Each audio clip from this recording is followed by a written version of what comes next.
Hello everyone, welcome to the current fair session of Gurukul. Gurukul ਇਸ online platform ਦੇ ਉੱਪਰ ਤੁਹਾਡਾ ਬਹੁਤ ਸਵਾਗਤ ਹੈ ਤੇ ਅੱਜ ਦੇ ਸੈਸ਼ਨ ਦੇ ਵਿੱਚ ਆਪਾਂ ਡਿਸਕਸ ਕਰਨ ਜਾ ਰਹੇ ਹਾਂ 22 ਆਫ ਮਾਰਚ 2021 ਦੇ ਕੁਝ ਇੰਪੋਰਟੈਂਟ ਨਿਊਜ਼। ਸੋ ਇਸ ਸੈਸ਼ਨ ਦੇ ਵਿੱਚ ਕੁਝ ਕਾਫੀ ਇੰਪੋਰਟੈਂਟ ਟੌਪਿਕਸ ਕਵਰ ਕੀਤੇ ਜਾਣਗੇ ਜਿਹਦੇ ਵਿੱਚ ਆਪਣੇ ਕੁਝ ਇੰਪੋਰਟੈਂਟ ਡੇਜ਼ ਵੀ ਨੇ। ਉਹ ਡੇਜ਼ ਦੋ ਤਾਂ ਪਾਸ ਤੇ ਪੈਂਡਿੰਗ ਆ ਐਂਡ ਇੱਕ ਅੱਜ ਦਾ ਡੇ ਆ, ਤਾਂ ਟੋਟਲ ਮਿਲਾ ਕੇ 3 ਇੰਪੋਰਟੈਂਟ ਡੇਜ਼ ਨੂੰ ਆਪਾਂ ਅੱਜ ਕਵਰ ਕਰਾਂਗੇ ਜਿਨ੍ਹਾਂ ਦੀ ਆਪਣੇ ਲਈ ਥੀਮ ਕਾਫੀ ਇੰਪੋਰਟੈਂਟ ਹੁੰਦੀ ਹੈ। ਸੋ ਸਟਾਰਟ ਕਰਦੇ ਆ ਆਪਣੇ ਸੈਸ਼ਨ ਨੂੰ। फस्ट जो अपने को डे है वो है इंटरनेशनल डे ऑफ हैप्पीनेस। खुशियां दे लई जिहड़ा दिन है वो ऑबजर्व किया रहिंदा इंटरनेशनल डे है, मतलब पूरे ग्लोबल दे विच इसनूं सैलीब्रेट करते हैं। 20 मार्च 2021 नूं इसनूं आपां ऑबजर्व किया। हर साल 20 मार्च नूं इंटरनेशनल डे ऑफ हैप्पीनेस जिहड़ा है वो ऑबजर्व किया रहिंदा।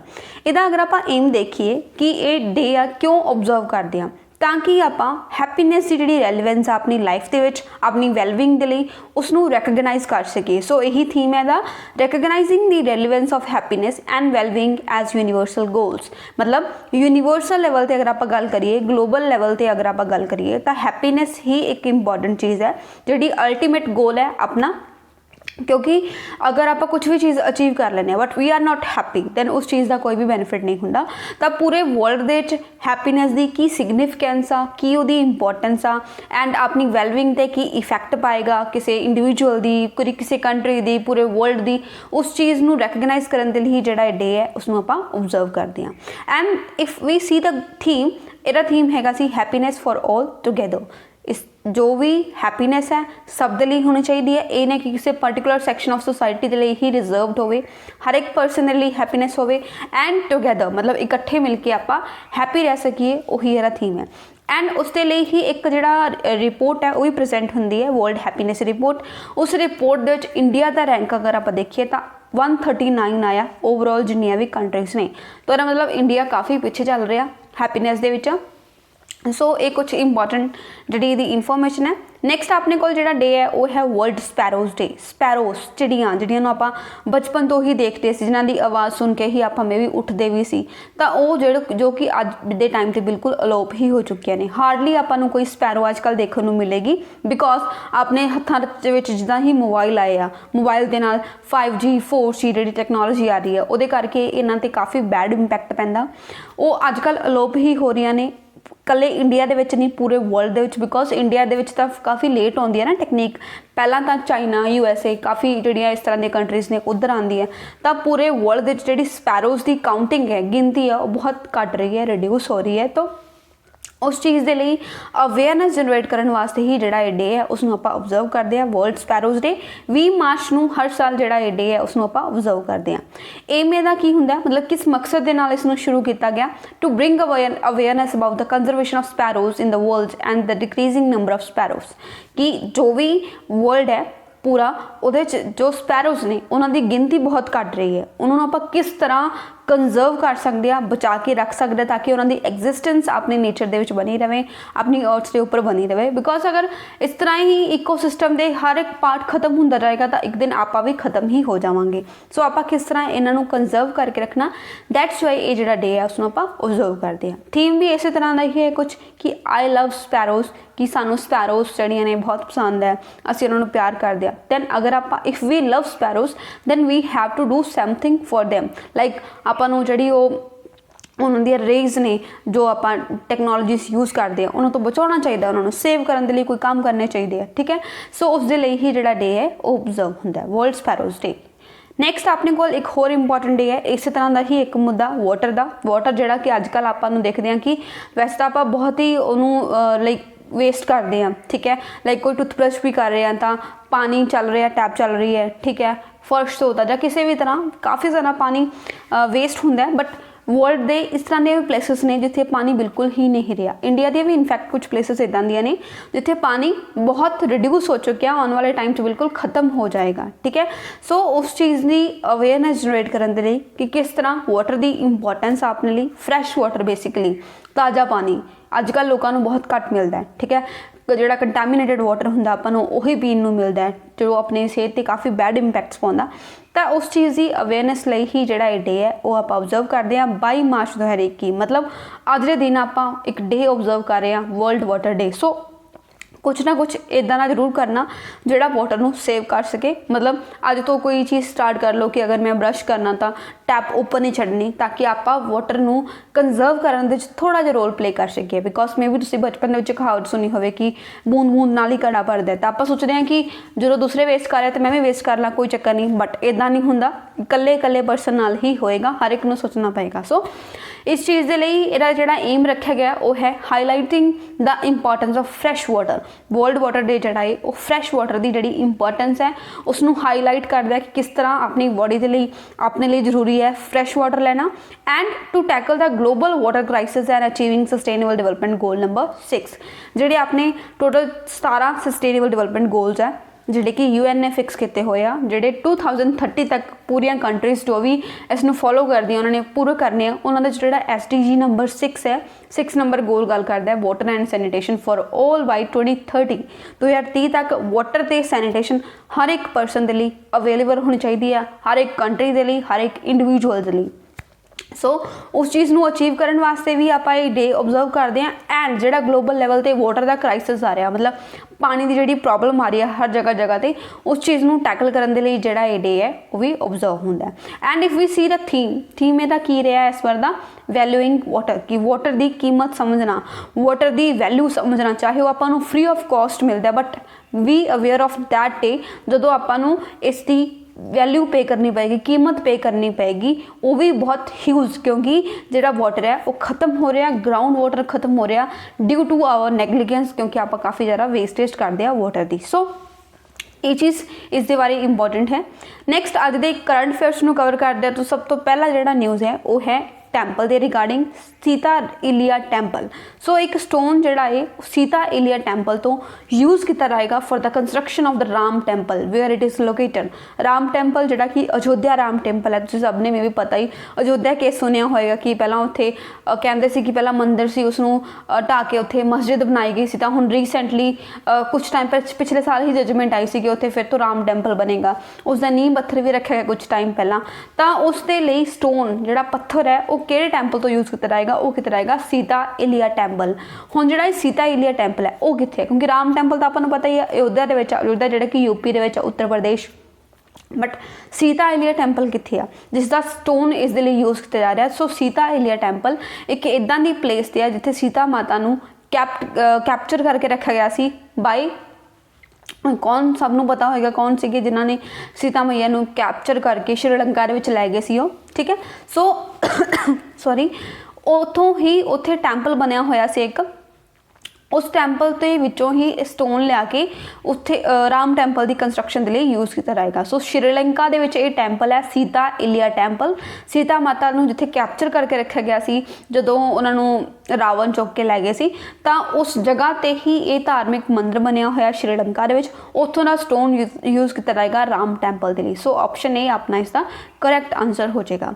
So a stone from Sita Ilia temple in Sri Lanka will be used for the construction of the Grand Ram temple in Ayodhya, क्योंकि राम सीता नूं आपां सब जानते हैं, ठीक है। सो सीता मैया जी का जिहड़ा टैंपल है उत्थों के स्टोन यूज़ किया जाएगा राम जी के टैंपल लई। एंड सीता इलिया की है, सीता इलिया एक प्लेस है श्रीलंका दे विच जिथे गॉडेस सीता नूं बिलीव किया जाता है कि उन्होंने कैप्चर करके रखा गया सी। The place has a temple dedicated to goddess Sita. तो उत्थे ही जिथे उन्होंने कैप्चर करके रखा गया सी उत्थे उन्होंने नाम ते उन्होंने डेडिकेट करके एक टैंपल बनाता सीता इलिया टैंपल जिथों ये स्टोन लिया जा रहा है। सो ये दोनों क्वेश्चन अपने लिए इंपॉर्टेंट है। राम टैंपल कित्थे आ अयोध्या यूपी, सीता इलिया टैंपल कित्थे आ श्रीलंका दे विच, ठीक है। नैक्सट क्वेश्चन अपने को है एक एक्सरसाइज है, तो ऑपरेशन संकल्प के अंडर जी एक्सरसाइज हो रही है इंडियन नेवी ने कंडक्ट की है। Undertook a passes exercise with which Nations navy in the Persian gulf. India की नेवी ने किहड़ी कंट्री की नेवी के नाल मिल के पर्शियन गल्फ के एक एक्सरसाइज की है पासिस एक्सरसाइज। तो आप दसना किहड़ी कंट्री है। तो पर्शियन गल्फ जिहड़ा कि अरेबियन ओशन जिहड़ा है अपना उस लोकेटेड है। तो ये जोड़ा गल्फ है उत्थे कंट्री है बहरीन, बहरीन के नाम मिलके इंडिया की नेवी ने ये एक्सरसाइज कंडक्ट की है ऑपरेशन संकल्प के अंडर। सो ऑप्शन सी अपना करेक्ट आंसर हो गया। The Indian Navy on March 17, 2021 undertook the PASSEX exercise. तो PASSEX है exercise का नाम, and it was conducted with the Royal Bahrain Navy Force Corvette Al Muharrak under Operation Sankalp in the Persian Gulf. Bahrain the navy है Royal Bahrain Naval Force, तो ਇਹਦੇ ਨਾਲ ਮਿਲ ਕੇ Persian Gulf ਦੇ ਵਿੱਚ ਇਹ ਜਿਹੜੀ exercise ਹੈ ਉਸਨੂੰ conduct ਕੀਤਾ ਗਿਆ। Next question. The 10th schedule known as the anti-defection law was added in the constitution in which year? तो लास्ट डे ही आप डिस्कशन की सी एंटी डिफेक्शन लॉ की। आप दसना ये जो लॉ है वो अपने कॉन्स्टिट्यूशन के कदों ऐड किया गया। उस दिन आप बाकी सारा कवर कर लिया कि जोड़े कुछ MPs ने राज्य सभा के उन्होंने एंटी डिफेक्शन लगाई जा रही है, ठीक है। वो ग्राउंड्स कुछ देखे सी कि कदों लगाई जाता है एंटी डिफेक्शन लॉ ना। अज आप दसना कि ये कदों ऐड किया गया अपने कॉन्स्टिट्यूशन के। तो कॉन्स्टिट्यूशन जो अपना 10th शेड्यूल है वो गल करता है एंटी डिफेक्शन लॉ बारे। वैसे ओरिजिनली ये अपने कॉन्स्टिट्यूशन है नहीं सी, ओरिजिनली टोटल 8 शेड्यूल से अपने कॉन्स्टिट्यूशन बट उस तो बाद शेड्यूल ऐड किए गए 4। हुण नाउ एट प्रेजेंट टोटल 12 जोड़े शेड्यूल्स है अपने कॉन्स्टिट्यूशन। सो आप दसना जोड़ा ये एंटी डिफेक्शन लॉ है 10th शेड्यूल है वो अपने कॉन्स्टिट्यूशन कदों ऐड किया गया। सो ये ऐड किया गया सी एक्ट पास करके एंटी डिफेक्शन लॉ पास करके 1985 जिहदे नाल अपने कॉन्स्टिट्यूशन 10वां शेड्यूल ऐड किया गया। So option B is the correct answer. 1985 जोड़ा ये एंटी डिफेक्शन लॉ है उसनों ऐड किया गया। 10th schedule of the Indian Constitution, which talks about the anti-defection law, is designed to prevent political defections prompted by the lure of office or material benefits or other like considerations। कि ये जोड़ा law है ये impose होंदा है उन्हां persons ते उन्हां MPs ते जिहड़े किसी ऑफिस मतलब किसी पोजीशन के लालच दे विच जां फिर कोई होर बेनिफिट्स के लालच अपनी पार्टी नूं डिसीव करके किसी होर पार्टी नूं ज्वाइन करते हैं, ठीक है। पोलिटिकल डिफेक्शनस होंदियां ने उसनूं प्रॉम्प्ट करन दे लई ही जिहड़ा ये एंटी डिफेक्शन लॉ है उसनूं ऐड किया गया सी। Anti defection law was passed by parliament in 1985 1985 इसनूं पास किया गया, इंप्लीमेंट किया गया। एंड उस बाद फिर कोई प्रॉब्लम आई होएगी दैन रीइनफोर्स किया गया सी 2002 के। सो आप याद रखना 1985 अपने कॉन्स्टिट्यूशन इसनूं ऐड किया गया। And the 10th schedule of the Indian constitution popularly referred to as the anti defection law. इसनूं आप एंटी डिफेक्शन लॉ भी कहने हैं। इंसर्ट किया गया सी 52nd अमेंडमेंट एक्ट नाल 1985 कॉन्स्टिट्यूशन, क्योंकि जो अपने कॉन्स्टिट्यूशन आप कोई चीज़ पुरानी है जिसनों चेंज करना या फिर कुछ नवा ऐड करना तो आपको अमेंडमेंट करनी पैंदी है अमेंडमेंट। तो उहदे लई ही जिहड़ी 52nd अमेंडमेंट की गई सी 1985 जिहदे नाल अपने कॉन्स्टिट्यूशन आप 10th शेड्यूल ऐड करता एंटी डिफेक्शन लॉ का। डिफेक्शन की होंगी है? डिफेक्शन एक इदां दी टर्म है जिहदा मतलब होंदा to abandon a position or association often to join an opposing group. कि सपोज करो एक पर्सन मेरे ग्रुप दे विच आ बट नाउ उन्होंने सामने वाले ग्रुप चो कोई लालच मिल गया, ठीक है। तो उन्होंने कहा कि तेनों अच्छी पोजीशन दे देंगे या फिर अच्छा कैश दे देंगे तो वह बंदा मैनू धोखा दे के मेरी पार्टी छड्ड के सामने वाली पार्टी चला जाएगा। That is called as defection. जो ये चीज़ पोलिटिकल पार्टीज़ होंगी है तो उन्होंने आप नाम दिंदे आ डिफेक्शन। तो उहदे उस चीज़ नूं रोकण दे लई ही डिफेक्शन नूं रोकण दे लई एंटी डिफेक्शन लॉ जिहड़ा बनाया गया सी ताकि पोलिटिकल पार्टीज़ इदां दा काम ना कर सकन। बिकॉज सपोज कि एक पार्टी है कोई भी ला लो कि केजरीवाल की पार्टी है, आप है आम आदमी पार्टी है, ठीक है। ओपोजिट बीजेपी या कांग्रेस ले लो, ठीक है। बीजेपी नूं सपोज करो सीटां घट मिलियां तो आम मतलब जो भी 30 सीट्स ला लो दैन आप तो कांग्रेस नूं दोनों ने मिला के आपस च गवर्नमेंट बना ली मेजोरिटी सीट्स बना के। ना वो बीजेपी ने की किया कि जो इधरों जिसने कंबाइन किया सी, ठीक है, आप ते कांग्रेस के चो उन्होंने किसी भी MP नूं ब्राइब करके या कुछ भी करके आपदे वाल ले लिया, ठीक है। वो बंदा पार्टी छड्ड के चला गया। हुण उन्होंने जिहड़ी कोalition दे नाल सरकार बनाई गिर जाएगी आप ते कांग्रेस की। तो इस चीज़ नूं रोकण दे लई ही ताकि लोगों ने जिन्होंने वोट दी है उही बंदे पोस्टते रह सकन एंटी डिफेक्शन लॉ बनाया गया सी। बट नाउ अजकल इसका काफ़ी मिसयूज़ हो रहा। काफ़ी सारे MPs एक दूसरी पार्टी में छड्ड के जा रहे हैं। मोस्टली उत्थे हो रहा जिथे कांग्रेस की गवर्नमेंट है, स्टेट गवर्नमेंट कांग्रेस की है। बिकॉज सेंटर के बीजेपी की गवर्नमेंट तो हर जगह पर बीजेपी की कोशिश है कि अपनी ही गवर्नमेंट बना लें। बाकी तुसीं खुद समझदार हो, ठीक है। सो ये काम चल रहा है उस चीज़ को रोकने के लिए ही एंटी डिफेक्शन लॉ बनाया गया सी। Anti defection law was enacted to ensure that the party member does not violate the mandate of the party and in case he does so he will lose his membership of the house. ये law इसलिए बनाया गया ताकि कोई भी party का जिहड़ा member है वो आपदियां ਟਰਮਸ ਨੂੰ ਨਾ ਤੋੜੇ, ਮਤਲਬ ਜਿੰਨਾ ਟਰਮਸ ਤੇ ਉਹ ਪਾਰਟੀ ਦਾ ਮੈਂਬਰ ਹੈ ਉਸ ਨੂੰ ਨਾ ਤੋੜੇ, ਐਂਡ ਅਗਰ ਉਹ ਟਰਮਸ ਨੂੰ ਵਾਇਲੇਟ ਕਰਦਾ ਹੈ ਤਾਂ ਉਸਦੀ ਹਾਊਸ ਦੀ ਮੈਂਬਰਸ਼ਿਪ ਚਲੀ ਜਾਏਗੀ, ਉਹ ਹਾਊਸ ਦਾ ਮੈਂਬਰ ਨਹੀਂ ਰਹੇਗਾ। The law applies to both parliament and state assemblies, ਕੱਲੀ ਲੋਕ ਸਭਾ ਰਾਜ ਸਭਾ ਨੂੰ ਤੇ ਨਹੀਂ, ਸਟੇਟ ਅਸੈਂਬਲੀਜ਼ ਜਿਹੜੀਆਂ ਹੁੰਦੀਆਂ ਨੇ ਲੈਜਿਸਲੇਟਿਵ ਅਸੈਂਬਲੀਜ਼ ਤੇ ਲੈਜਿਸਲੇਟਿਵ ਕਾਊਂਸਲ ਦੋਨੋਂ ਤੇ ਹੀ ਅਪਲਾਈ ਹੁੰਦਾ ਹੈ anti defection law. Anti-defection law aims to prevent MPs from switching political parties for any personal motive, कि आपदे personal motives ਦੇ ਲਈ ਉਹ parties ਨੂੰ switch ਨਾ ਕਰਦੇ ਰਹਿਣ, ਤਾਂ ਉਸੇ ਦੇ ਲਈ ਹੀ ਜਿਹੜਾ ਇਹ ਆਪਾਂ law ਹੈ ਉਸਨੂੰ ਇੰਪਲੀਮੈਂਟ ਕਰਦੇ ਹਾਂ।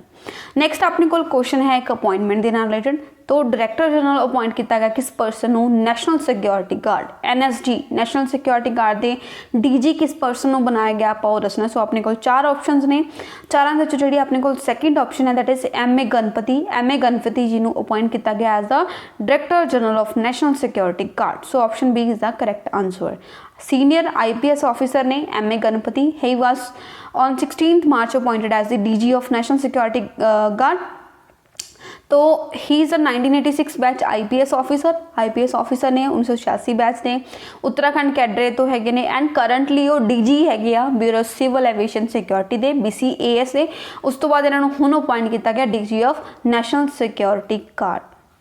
He has been appointed the Director General National Security Guard from the date of joining and the post and up to February 29, 2024 तक उन्होंने अपॉइंट करता, मतलब इन्ने टाइम हूँ तो लैके 2021 तो लैके 2024 तक वो अपनी पोस्ट से बरकरार रहेंगे नैशनल सिक्योरिटी गार्ड के डायरैक्टर जनरल के तौर पर। सो MA गणपति नाम याद रखना, अपॉइंटमेंट समटाइम्स अपन पेपर के पूछ ली जाती ने। नैक्सट क्वेश्चन अपने को एक बुक का है, My Life in Full, Work, Family and Our Future is a memoir of which Indian personality। तो केड़ी इंडियन पर्सनैलिटी की मैमरी के लिए, केड़ी इंडियन पर्सनैलिटी के लिए ये बुक लिखी गई है जिसका नाम है माई लाइफ इन फुल, मतलब मेरी पूरी लाइफ फुल है वर्क के नाल, फैमिली के नाल ते अपने फ्यूचर के नाल, ठीक है। सो ये बुक किस दी जड़ी बायोग्राफी या फिर किसी चीज़ स्ट्रगल ਨੂੰ शो करेगा। सो ये है इंदिरा नूई एक काफ़ी फेमस पर्सनैलिटी है, उन्होंने लिए ही जी बुक है वो लिखी गई है। So option C is the correct answer. My life in full, work, family and our future is the memoir of 65-year-old former PepsiCo CEO Indira Nooyi. तो ये जोड़े 65-year-old फॉर्मर पैप्सिको CEO है, मतलब पैप्सिको कंपनी की CEO इंदिरा नूई के नाम से ये जी बुक है लिखी गई है। पब्लिश होएगी in the month of September 2021 by Portfolio books and it narrates her life from childhood till her becoming one of the world's most powerful women, मतलब उन्होंने लाइफ बचपन तो लैके जरन तक वो एक वर्ल्ड की मोस्ट पावरफुल वीमेन बनी है और उन तक की सारी स्टोरी नरेट करती है। इंदिरा नूई कौन है? She is the CEO of PepsiCo company for 12 year. She has been, मतलब 12 साल के लिए वो पैप्सिको कंपनी की CEO रही है एंड टोटल 24 साल उन्होंने पैप्सिको कंपनी के लिए काम किया। सो काफ़ी फेमस पर्सनैलिटी है, एक टाइम पर वर्ल्ड की मोस्ट पावरफुल वूमेन भी रह चुकी है। इंदिरा नूई इंस्पायरिंग लेडी है, उन्होंने नाम से ही उन्होंने लिए ही जी बुक लिखी गई है। नैक्सट अपने को एक क्वेश्चन है एक इंस्टीट्यूट के नाल related. So the first national institute of pharmaceutical education and research was established in which state. अपने लिए काफ़ी इंपॉर्टेंट है स्पैशली पंजाब के स्टूडेंट्स वास्ते, बिकॉज जो पहला national institute of pharmaceutical education and research जोड़ा है उसनों बनाया गया सी NIPER नूं, वो बनाया गया सी अपने पंजाब के। So option C is the correct answer. Punjab के पहला national institute of pharmaceutical education and research बनाया गया सी, ठीक है। So C is the answer.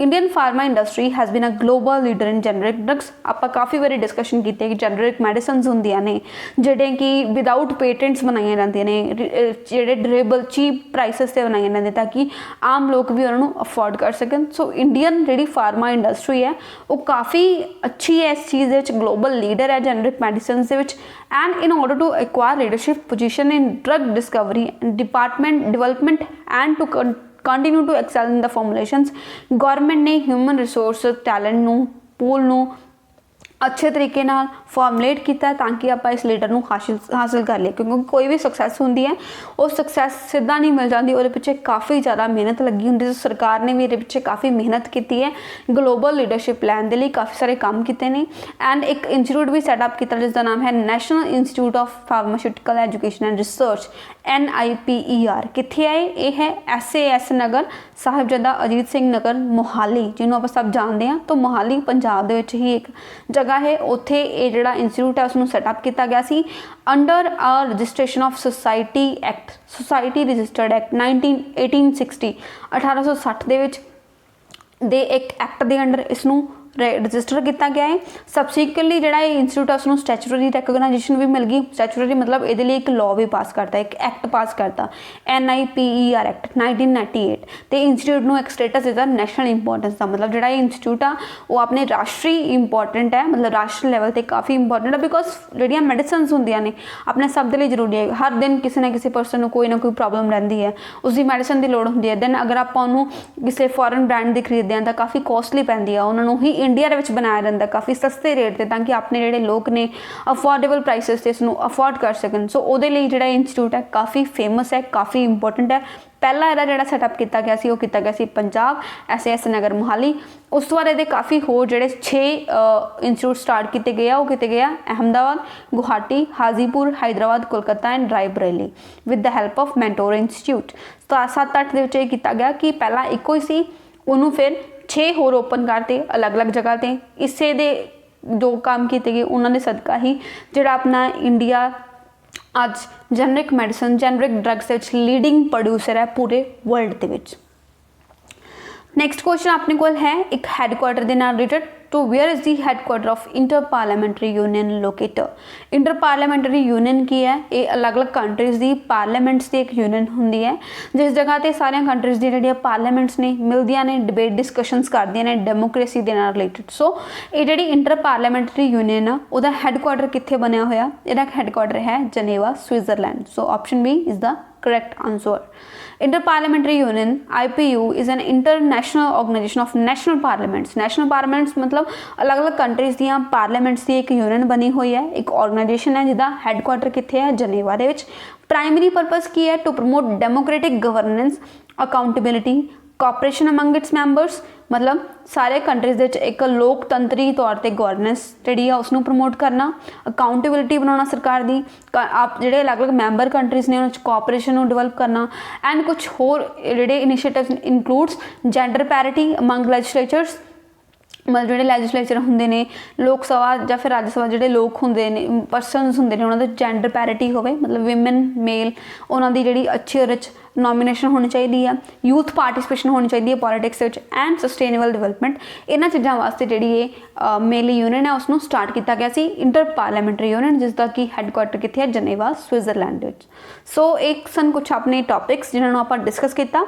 Now थोड़े लिए छोटी जी इन्फॉर्मेशन है कि अगर तुसी कोई भी बैचेस ज्वाइन करने हो जिमें कि एंटिटी नायब तहसीलदार पटवारी, दैन अपने मास्टर कैडर के बैचेस भी चल रहे हैं, होर पंजाब स्टेट या फिर सेंट्रल लैवल के एग्जाम के लिए भी बैचेस चल रहे हैं, तो तुसी कॉन्टैक्ट कर सकते हो गुरुकुल नूं।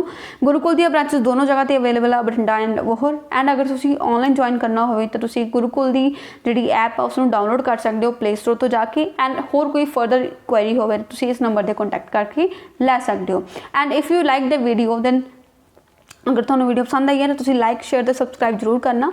सो मिलते हैं कल के सैशन में कुछ होर इंपॉर्टेंट करंट अफेयर्स नाल। Till then bye bye, take care, जय हिंद।